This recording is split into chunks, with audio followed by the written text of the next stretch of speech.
उत्तर प्रदेश मुख्यमंत्री योगी आदित्यनाथ अपने मेरठ दौरे पर हैं। इस वक्त जनसभा को संबोधित कर रहे हैं। आपको सीधा लिए चलते हैं मेरठ।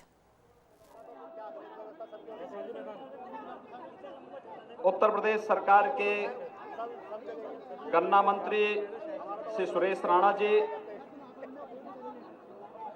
उत्तर प्रदेश सरकार के ही मंत्री श्री अतुल गर्ग जी, माननीय सांसद राजेंद्र अग्रवाल जी, भारतीय जनता पार्टी के प्रदेश के पूर्व अध्यक्ष सम्मानीय लक्ष्मीकांत वाजपेयी जी, आज के इस कार्यक्रम में उपस्थित माननीय विधायकगण श्री हरिकांत अहलूवालिया जी, सत्यप्रकाश अग्रवाल जी, संगीत सोम जी, डॉक्टर सोमेंद्र तोमर जी, श्री जितेंद्र सतवाई जी, श्री दिनेश खटीक जी, श्री सत्यवीर त्यागी जी, लोकेंद्र चौहान जी, नंदकिशोर जी, श्री राजीव तरोरा जी, कमल मलिक जी, विजयपाल जी, भारतीय जनता पार्टी के जिला के अध्यक्ष शिव कुमार राणा जी, महानगर अध्यक्ष कौर्णेश नंदन गर्ग जी और आज के इस कार्यक्रम में उपस्थित मेरठ के सभी राष्ट्रभक्त नागरिक बंधुओं, उपस्थित माताएं एवं प्यारे बच्चों, भारत माता के लिए अपना सर्वस्व न्यौछावर करने वाले और देश के अंदर स्वाधीनता की अलख को जगाने वाले उन महान स्वतंत्रता संग्राम सेनानियों के प्रति विनम्र श्रद्धांजलि अर्पित करने के लिए आज मैं आपके इस मेरठ में उपस्थित हुआ हूं। माननीय सांसद श्री राजेंद्र अग्रवाल जी की इच्छा थी कि मैं यहां पर 9 या 10 मई को अवश्य आऊं, तो सज्जनों, आज का एक कार्यक्रम इसी उद्देश्य से यहां बनाया गया है। हम लोगों का मानना है कि जो कौम अपने इतिहास को सजो करके नहीं रख सकती, वो अपने भूगोल की रक्षा भी नहीं कर सकती। ये इतिहास को सजोने का एक अवसर है। देश के महान स्वतंत्रता संग्राम सेनानियों के प्रति सम्मान का यह भाव व्यक्त करने के उद्देश्य से आज हम लोगों ने इस मंच पर अपने 2 स्वतंत्रता संग्राम सेनानियों का सम्मान तो किया ही, साथ ही साथ स्वतंत्रता आंदोलन को एक नई गति देने वाले सरदार भगत सिंह जी और काकोरी कांड के महानायक अशफाकुल्लाह खान के परिवार के उन सदस्यों को भी इस मंच पर सम्मान किया गया है, जिन लोगों ने देश की आजादी के लिए अपना सर्वस्व न्यौछावर किया था। जब मैं यहां पर शहीद स्मारक पर और बाबा ओगड़नाथ मंदिर के पास भी शहीद स्मारक पर पुष्पांजलि कर रहा था, तो मैं उस समय एक बात देख रहा था कि देश के प्रथम स्वातंत्र समर की लड़ाई को एक साथ सबने मिलकर के लड़ने का प्रारंभ, एक साथ मिलकर के लड़ाई लड़ी थी और उस मिलकर के लड़ी गई लड़ाई ने विदेशी हुकूमत के चूल्हे हिला करके रख दी थी। लेकिन उसके बाद ही इस देश में फूट करो राज करो की राजनीति को लेकर के अंग्रेजों ने जो शासन प्रारंभ किया, लगातार 90 वर्षों तक उन्होंने कोई अवसर नहीं चूका जब इस समाज को जाति के नाम पर, संप्रदाय के आधार पर, मत और मजहब के आधार पर बांटने का कुत्सित चेष्टा न की हो। सज्जनों, आज इस देश के यशस्वी प्रधानमंत्री आदरणीय नरेंद्र मोदी जी इसी बात को लेकर के कहते हैं कि हमें अगर अच्छा और उज्जवल भविष्य चाहिए, अगर इस देश की आजादी को क्षुण्ण बनाए रखना है, तो हमें विकास और सुशासन पर ध्यान देना होगा। और विकास और सुशासन पर ध्यान देने के लिए आवश्यक है कि हम जाति, मत और मजहब से ऊपर उठ करके देश के विकास के बारे में सोचें। नेशन फर्स्ट की नीति को लेकर के जब हम आगे बढ़ेंगे तभी सबका कल्याण हो पाएगा, तभी हम एक भारत श्रेष्ठ भारत की इस परिकल्पना को पूरा कर पाएंगे। और एक भारत श्रेष्ठ भारत की इस परिकल्पना को लेकर के आज जैसे पूरे देश के अंदर आप लोगों ने 2014 में आदरणीय श्री नरेंद्र मोदी जी को प्रधानमंत्री के रूप में इस देश की व्यवस्था का नेतृत्व दिया। आज आप सब देख रहे हैं कि प्रधानमंत्री जी केवल भारत के अंदर ही नहीं, देश के अंदर, विश्व के अंदर एक वैश्विक लोकप्रिय नेता के रूप में उनकी ख्याति हो चुकी है। और आज पूरी की पूरी दुनिया उन्हें एक आदर्श के रूप में सम्मान देती है। उत्तर प्रदेश की सरकार भी उसी तर्ज पर कार्य करना चाहती है। उत्तर प्रदेश की सरकार भी विकास और सुशासन को ध्यान में रख करके जातिवादी मत और मजहब के आधार पर समाज को बांटने वाले तत्वों से पूरी तरह इस समाज को भार करके सबका साथ और सबके विकास की इस अवधारणा को आगे बढ़ाने के लिए आज आपके पास आई है। और आप सबसे अपील करने के लिए, इस देश की स्वाधीनता के लिए जिन महापुरुषों ने अपना सर्वस्व न्यौछावर किया था, आप यहाँ पर शहीद स्मारक पर कभी जाकर के बैठे एकांत में स्मरण करिए इन महान स्वतंत्रता संग्राम सेनानियों को, तो देश की आजादी की कीमत आपको स्मरण आ जाएगी, याद आ जाएगा। आप कभी जाइए अंडमान निकोबार की सेलुलर जेल में, वहां की उन कोठरियों को देखिए जहां पर इस देश की स्वाधीनता के लिए अपना सर्वस्व न्यौछावर करने वाले इन महान स्वतंत्रता संग्राम सेनानियों ने अपना सब कुछ न्यौछावर करने के बावजूद जब उनको काला पानी की सजा हुई थी, किस प्रकार की यातनाओं को झेलते झेलते उन लोगों ने वहां कष्ट सहे थे। वीर सावरकर नाम एक उनमें से है। मंगल पांडे का नाम आता है आपका हमारे पूर्वी उत्तर प्रदेश की धरती से। मैं यहां पर देख रहा था माता दीन वाल्मीकि का नाम आता है स्मारक पर, जब हम लोग यहां पर पुष्पांजलि करने के लिए चल आए थे। तमाम ऐसे लोग हैं जिन लोगों ने जाति और मजहब की सीमा से ऊपर उठ करके केवल और केवल भारत की स्वतंत्रता के लिए, भारत की स्वाधीनता के लिए अपना सर्वस्व न्यौछावर किया था। उन महापुरुषों का स्मरण करके उससे प्रेरणा ग्रहण करने का एक अवसर है शहीदी दिवस। उन सब के प्रति अपनी भावनाओं का सर्वस्व न्यौछावर करने का एक अवसर हम सबको यह दिवस प्रदान करता है। और इसीलिए आज उत्तर प्रदेश सरकार की ओर से मैं और मेरे सभी लगभग सहयोगी इस क्षेत्र में आकर के उन सभी महान क्रांतिकारियों को, देश के महान स्वतंत्रता संग्राम सेनानियों के प्रति के रूप में हमें स्थापित करना है, तो उसका रास्ता उत्तर प्रदेश से होकर के जाएगा।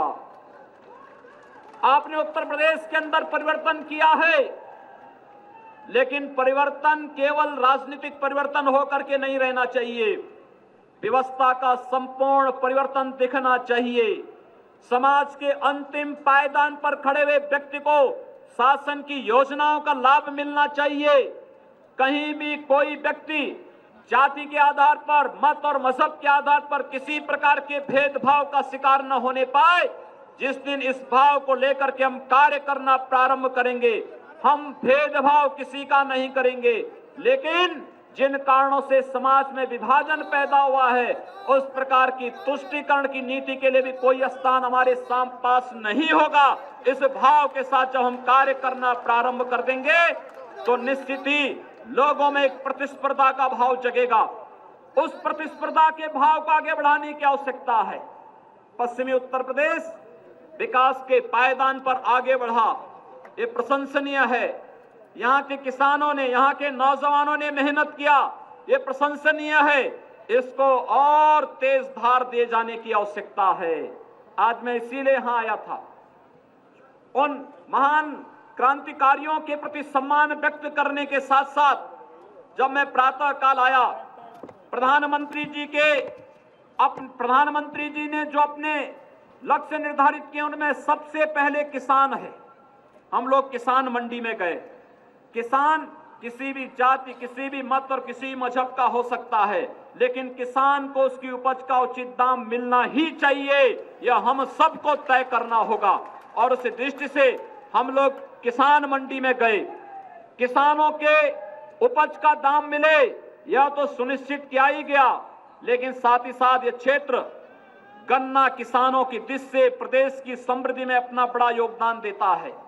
हमारे गन्ना मंत्री भी यहां पर हैं, उन्होंने मेहनत किया और पहली बार हो रहा है जब प्रदेश के अंदर किसी सरकार ने एक महीने के अंदर लगभग 6200 करोड़ से ऊपर की धनराशि का किसानों के गन्ना मूल्य का भुगतान अब तक किया है। और हम लोगों ने लक्ष्य निर्धारित किया है कि हम 120 दिन आते आते किसानों के गन्ना मूल्य का भुगतान भी सुनिश्चित करवाएंगे। सज्जनों, आज गेहूं का दाम बाजार में महंगा ज्यादा है और स्वाभाविक रूप से क्रय केंद्रों पर भीड़ कम आएगी। हमारा लक्ष्य तो है किसान को जहां उचित दाम मिले, किसान वहां ले जाकर के अपना गेहूं विक्रय करें। कोई आवश्यकता नहीं, अगर सरकारी कोई आपके गेहूं का क्रय नहीं कर रहा है तो सरकारी क्रय केंद्र आपकी सेवा में रहेंगे। लेकिन बाजार में अगर आपको अच्छा दाम मिल रहा है तो हम फिर बाजार में अपने गेहूं को दे सकते हैं, कहीं कोई रोक टोक इसके लिए नहीं। मैं जानता हूं आलू का किसान भी परेशान हुआ था, आलू का किसान परेशान हुआ था। आलू उत्पादक किसान 1 रुपये 2 रुपये भी उसको दाम नहीं मिल रहा था। हम लोगों ने भारत सरकार का मार्गदर्शन लिया और भारत सरकार ने कहा कि 487 रुपये के हिसाब से इनका गेहूं क्रय किया जा सकता है। बीच में पता लगा कि मेरठ और आसपास की मंडियों में साइज को लेकर के किसानों को आलू उत्पादक किसानों को परेशान किया जा रहा है। हम लोगों ने प्रशासन से कहा कि किसान के द्वारा उत्पादन किया गया कोई भी आलू हो उसको क्रय करिए।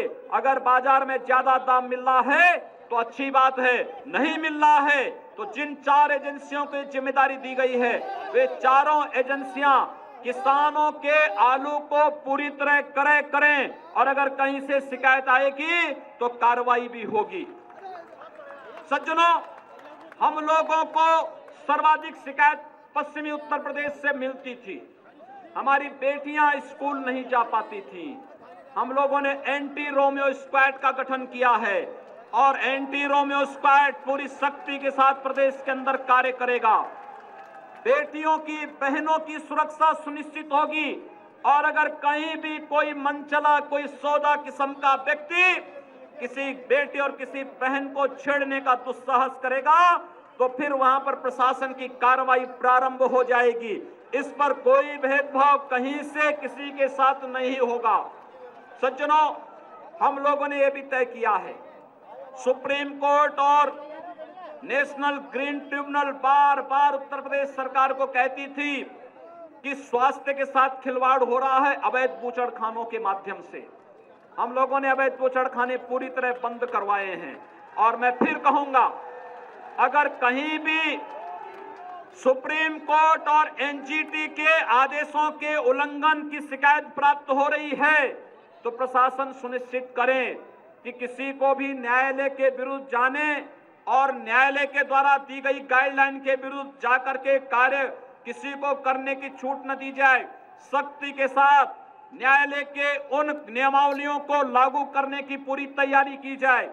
कहीं भी इसमें कोई समझौता नहीं। हम लोगों ने अन्य कार्य तेजी के साथ प्रारंभ किए हैं। हर जिले में उत्तर प्रदेश सरकार का प्रभारी मंत्री आकर के जिले के अंदर के उन कार्यों की समीक्षा करेगा ही। आज मेरठ मंडल के कार्यों की समीक्षा मैं स्वयं भी लूंगा और मैं प्रयास करूंगा कि किसी को परेशानी न हो। मलिन बस्तियों में रहने वाले हमारे दलित बंधुओं को बुनियादी सुविधाओं से वंचित न होना पड़े, इसके लिए भी हम लोग पूरी तरह संकल्पित हैं। वहां पर उनको समय पर बिजली मिले, शुद्ध पेयजल की आपूर्ति हो, साफ सफाई की व्यवस्था हो। एक मलिन बस्ती का दौरा मैंने वहां किया है, बताया गया कि यहाँ सीवेज लाइन नहीं है। हम लोगों ने कहा कि अमृत योजना के अंतर्गत इसको लेकर के उन मोहल्लों में सीवेज लाइन डालने की प्रक्रिया को उसको प्रारंभ करने की तैयारी प्रशासन को करनी चाहिए, जिससे किसी को भी परेशानी न हो। आपकी भी कुछ जिम्मेदारी है। सरकार कार्य कर रही है, केंद्र सरकार कितनी कल्याणकारी योजनाओं के साथ आई है, प्रदेश सरकार भी आई है, प्रदेश सरकार भी लगातार कार्य करेगी। लेकिन आप सबसे मेरी अपील है, और वह अपील कि प्रदेश में कानून का राज अगर स्थापित करना है तो कानून के राज को स्थापित करने के लिए हर प्रकार के अराजक, उदंड, उच्छृंखल, समाज विरोधी, राष्ट्र विरोधी तत्वों के साथ प्रशासन सख्ती के साथ निपटने का कार्य करेगा। केवल आप लोगों को उसमें सहयोगी भूमिका में रहना है। कहीं कोई कानून का उल्लंघन करता है, प्रशासन से आप बताइए। कानून को अपने हाथों में मत लीजिए। कानून को हाथ में लेने की कोई आवश्यकता नहीं, लेकिन कानून को अगर कोई व्यक्ति, कोई समाज विरोधी तत्व, कोई राष्ट्र विरोधी तत्व, कोई अपराधी हाथ में लेने का प्रयास करता है, आप उसकी शिकायत प्रशासन से करिए। प्रशासन सख्ती के साथ ऐसे तत्वों से निपटने का कार्य करेगा, जिससे कहीं भी किसी को कहने की आवश्यकता न पड़े। यह कार्य हम सबको मजबूती के साथ करना होगा। दूसरी अपील मैं आपसे करना चाहूंगा, वह है स्वच्छता अभियान को लेकर के। सज्जनों, आपने देखा होगा अभी देश के अंदर स्वच्छता के एक रेटिंग तय हुई है। उत्तर प्रदेश का 100 में से केवल एक शहर स्वच्छता अभियान के क्रम में आया है। 100 गंदे शहरों में उत्तर प्रदेश के 52 शहर आए हैं। यह जो भी सर्वे हुआ है, नई सरकार आने के पहले का सर्वे है। लेकिन मैं आप सबसे सहयोग चाहूंगा।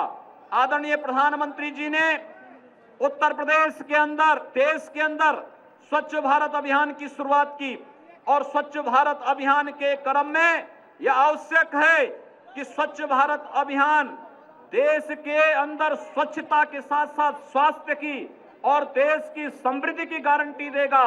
देश की स्वच्छता, देश की स्वस्थता और देश की समृद्धि का आधार स्वच्छ भारत अभियान में हम सब भी भागीदार बने। इस विश्वास के साथ आप सबसे मैं अपील करूंगा, प्लास्टिक का उपयोग करना बंद करें।